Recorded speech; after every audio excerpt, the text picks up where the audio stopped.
अस्सलामुअलैकुम दोस्तों, आज मैं आपको एक प्यारी सी नज़म सुनाने लगा हूँ। ये एक मज़ाहिया सी नज़म है जिसमें एक टीचर जो है वो बच्चों को पढ़ाता है और उसका अफसराने वाला से भी वास्ता पड़ता है। अगर पसंद आए तो लाइक कीजिएगा और इसे शेयर भी कीजिएगा। मैं बच्चों ਨੂੰ बड़ा पढ़ाया, हर सबक याद कराया। मैं पहाड़े भी रटवाए, मैं साइंस ਨੂੰ रगड़ा लाया।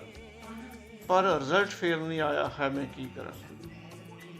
मैनू डिप्टी बड़ा डराया, मैनू एओ बड़ा सताया।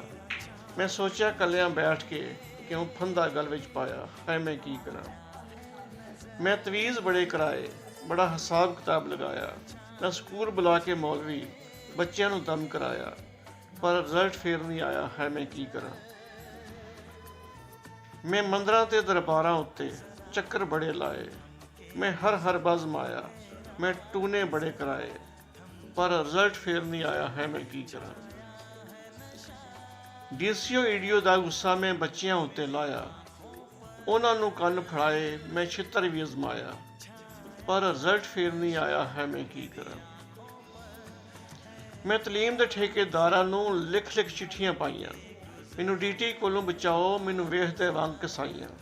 वो आके स्कूल कहता है, जाओ डायरी लेके आओ, मेरे सामने अपनी क्लास नू जरा जल्दी नाल पढ़ाओ।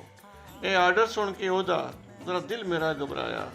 मैं अपने लिए पानी दा एक गिलास मंगाया। मैं फड़ी किताब इंग्लिश दी ते बच्चों नू पढ़ाया। मैं वेखा मुड़ डीटी नू, ओ मुत में नज़र ना आया। उन्हें वर्का फाड़िया डायरी दा ते मेरे हथ फड़ाया।